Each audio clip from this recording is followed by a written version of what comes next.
حلمي حلمي. اهلا فتحي. الا صحيح يا حلمي الخبر اللي سمعته ده؟ خبر ايه يا فتحي؟ بلغني انك خطبت خلاص. يوه ده انا كتبت كتابي كمان. طب امال ليه يا سيدي ما اديتناش خبر؟ والله كانت الحكايه مستعجله وما عملتش حاجه. ما عملتش ولا خايف؟ الله، وهخاف من ايه يا اخوي؟ يمكن خاف من الشله، لا تقول لزيزي انك هتتجوز غيرها. يا سيدي سيبك منها بقى، وما فيش غيري قصادها. بس ما تنساش انك ضيعت عليها فرص كتير. انت لسه فاكر كلامها اللي كانت عايزه تهوشني بيه؟ طب بلاش زيزي، ما اتجوزتش كريمه ليه؟ مش وعدتها رخره؟ ايوه وعدتها، لكن ايه؟ وحشه؟ لا ما بقولش وحشه، انما ايه بقى؟ ما هي مش دي هي اللي بتقول انها مثال للوفاء والتضحيه ايوه صحيح قلت كده، لكن ما فكرتش ان اتجوزها ابدا. ليه بقى؟ لان مركزها العائلي ما يناسبنيش ابدا. لا يا شيخ بقى كده. طب وسهام وفيفي وساميه وزينب، ما هو مركز عيلتهم كلهم كبير قوي، ما اتجوزتش واحده منهم ليه؟ لان ماضيهم المعروف والمجهول كان هيخلي حياتي كلها عذاب، وانا عايز ارتاح بقى. اياك امال. ربنا يحقق املك يا سيدي ويسعد حياتك ولا يوقعكش في شر اعمالك. ايه ازاي بقى؟ يا اخويا ما تنساش انك لعبت كتير يا حلمي، وعلى راي المثل كما يدين المرء يدان. ربنا يستر يا فتحي. ان شاء الله ان شاء الله. مع السلامه يا حلمي، مع السلامه. الله يسلمك.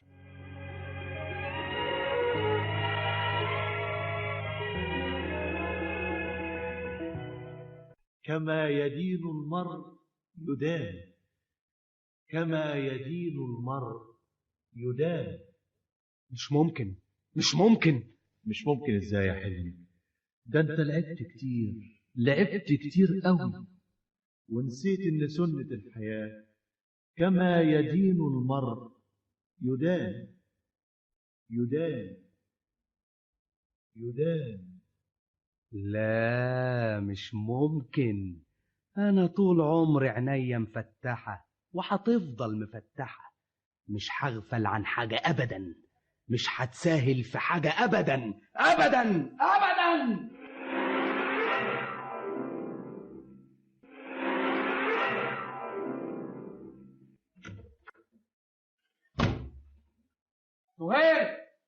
سهير عجيبة، هي خرجت ولا ايه؟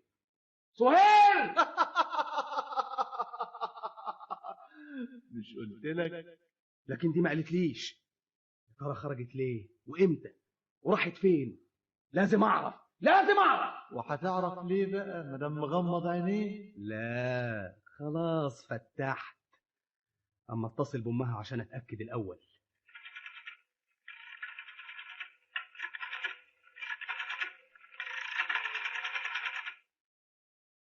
الو، انا حلمي. خلي سهير تكلمني. والله ما جاتش خالص. عجيبة، ده انا كنت فاكرها عندكم. لا مفيش حاجة. اوروفوار. شفت بقى ازاي ما راحتش عند امها؟ مسكين. يمكن تكون راحت عند اخوها.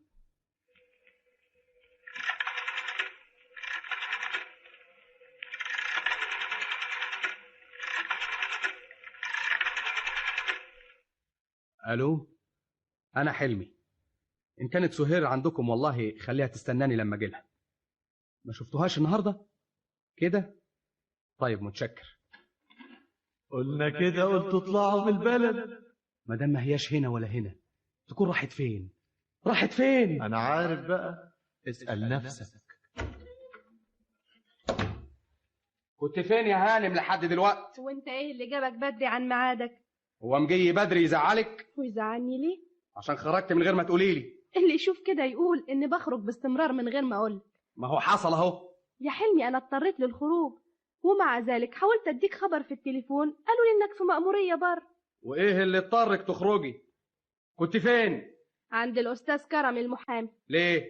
اصل كمال ابن عمي اتصل بيا في التليفون الصبح وقال لي ان الاستاذ كرم عايز صورة اثبات الوراثة اللي عندي عشان قضية الطعن النهاردة. وابن عمك ما كانش عارف كده من امبارح؟ عارف، انما ما كانش فاضي وقال لي النهاردة في التليفون.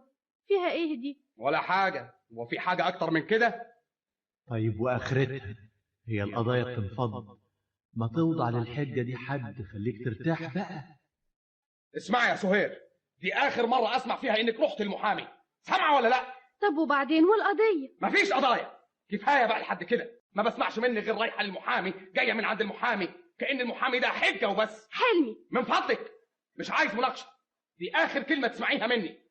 ما تعتبيش مكتب المحامي ده ابدا بعد النهارده. والمصاريف اللي صرفتها في 60 داهيه. مش عايز قضايا ومش عايزك تجيبي لي سيرتها بالمره. شفت بقى انسحبت ازاي لما شافت العين الحمراء؟ برافو عليك، برافو عليك.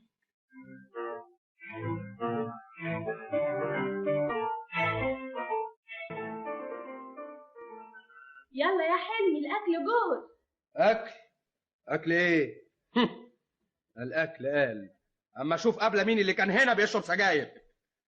لاحظ انها سجاير كتير، دليل ان القعده طولت شويه، مش كده ولا ايه؟ ايوه لازم كده. يلا اندهلها وحقق معاها بسرعه، مستني ايه؟ يا سهير، سهير تعالي اوام. تعالى كل اكل. مش عايز اطفح، تعالي خدي. يظهر قلبها حس على اللي هتسالها عليه. ما تيجي مان، مستنيه ايه؟ ومالك بتزعق كده ليه؟ عايز ايه؟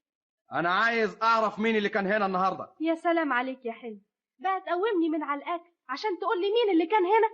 كمال يا سيدي كان هنا. وما قلتليش ليه انه جه؟ هو انت كنت لسه لحقت تاخد نفسك؟ انت اول ما جيت دخلت على الصالون تجري. طب وجه يعمل ايه؟ جه عشان يقول لي على اللي تم في القضيه. القضيه ما بقاش عندي غير القضيه. يظهر القضيه دي سر مانيش فاهمه، تسمحي تقولي لي عليه؟ ولا سر ولا حاجه، انما لانك امرت اني ما اروحش للمحامي ما روحتش، فهو كتر خيره بيروح نيابه عني عشان يعرف اللي حصل. والقضيه مش كلمه ورد غطاها ولا يحرق السجاير دي كلها؟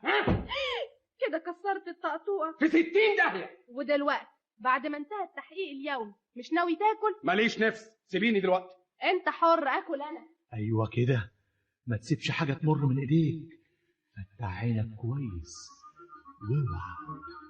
واوعى اوعى. احبك ايه اللي عاجبها؟ انا لازم الناس تعرف. فاكر لما كانت هدى تقف في البرندة وتغني لك نفس الغنوة؟ مظبوط. انت مالي تغني الغنوه دي؟ تقدر بقى تقول لي مبسوطة من الغنوة دي ليه؟ شوف ايه حكايتها الاخرى. تقدري تقولي لي انت فاتحه الراديو ليه؟ اصل الغنوه دي عجباني، بحبها قوي. طب تسمحي تقفلي الراديو بقى؟ اما تخلص اقفلها. مش عايز اسمعها قلت لك. امرك عجيب قوي يا حلمي، ايه التحكم ده؟ انت هتناقشيني كمان؟ وادي الراديو اهو. شكلك كده يا حلمي، والراديو ذنبه ايه؟ تلتزمه بالشكل ده. وبتسألي ليه كمان؟ ما هو انت السبب. قال يعني مش عارفة.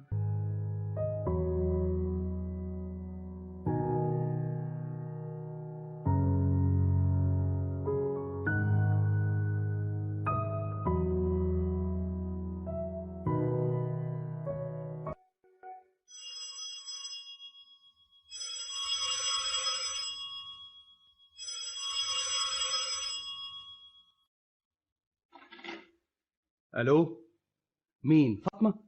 انا حلمي يا فاطمه. ايه في ايه؟ ستك قاعده في الصالون بتقولي مع كمال؟ وبقاله كتير؟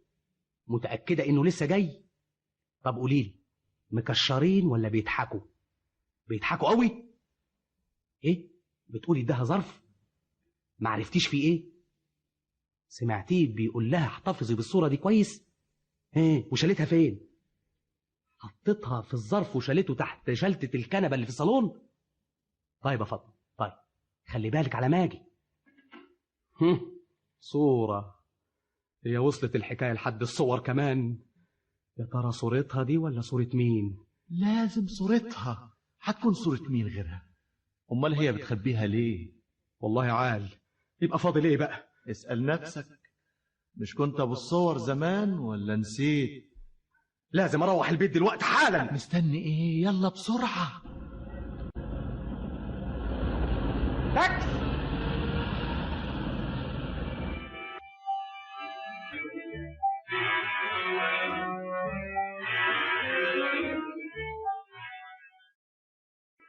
شبرا يا اسطى بسرعة.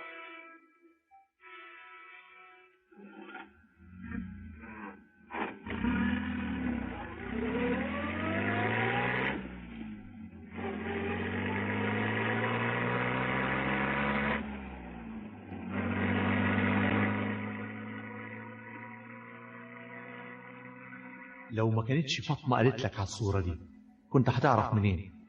شفت بقى الحذر بيفيد ازاي؟ الإنسان اللي عينيه مفتحة يعيش مرتاح، وهي الفرصة اللي انت عايزها جات لك لحد عندك. اوعى بقى تضيعها، اوعى تضيعها.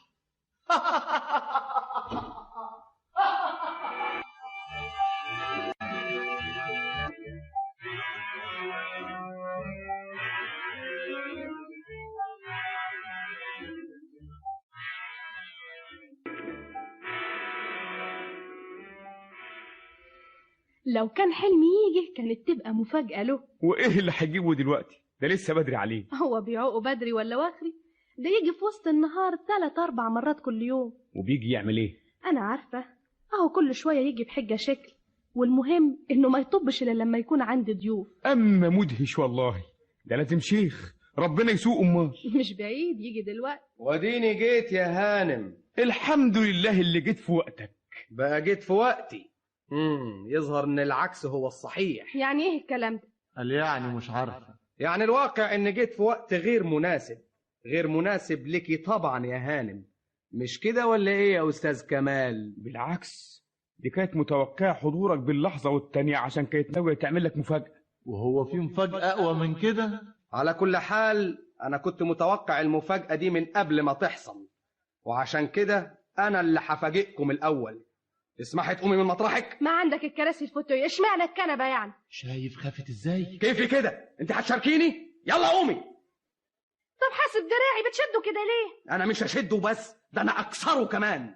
ده انا حلمي يا هانم، محدش يلعب عليا ابدا. هو فين؟ اهو. تقدري تقولي لي يا هانم ايه ده؟ ده ظرف هيكون ايه؟ بتضحك؟ ليك حق، لكن الحق عليا انا اللي ما فهمتش كده من الاول. ايه الكلام اللي بتقوله ده؟ قال يعني مش عارفة ايه معناه. تقدري تقولي لي يا هانم ايه اللي في الظرف ده؟ دي صورة امال صورة الذكرى الخالدة، مش كده؟ ذكرة ايه وغير وايه؟ دي صورة الحكم.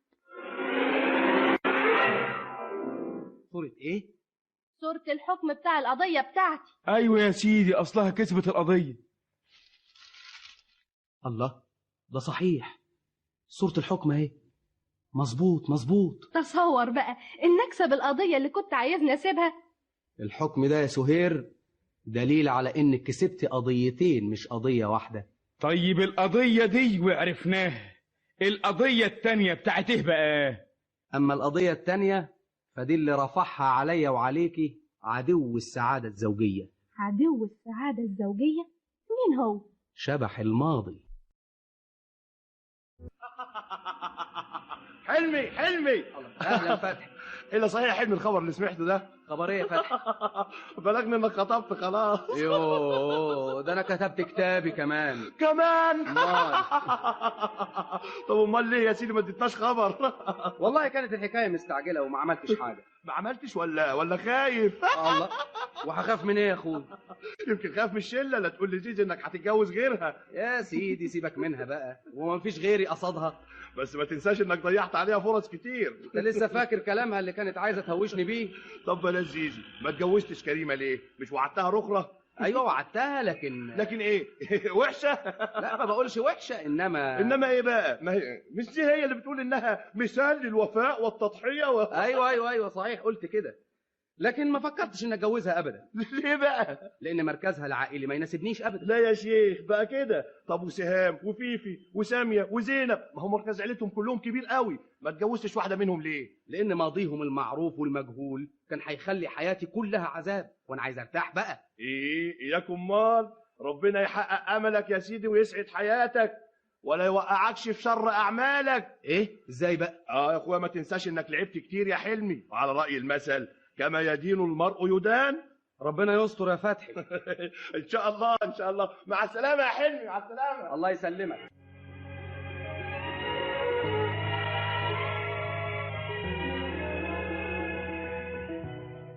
كما يدين المرء يدان، كما يدين المرء يدان. مش ممكن. مش ممكن ازاي يا حلمي؟ ده انت لعبت كتير قوي، ونسيت إن سنة الحياة كما يدين المرء يدان يدان يدان. لا مش ممكن، أنا طول عمري عينيا مفتحة وهتفضل مفتحة، مش هغفل عن حاجة أبدا، مش هتساهل في حاجة أبدا أبدا أبدا.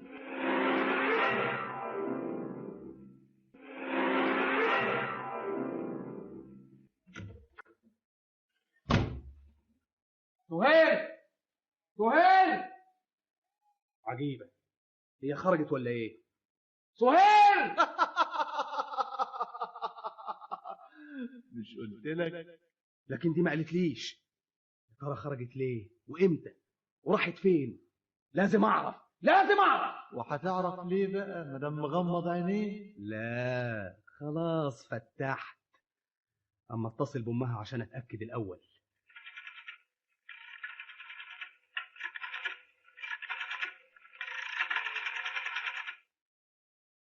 الو، انا حلمي.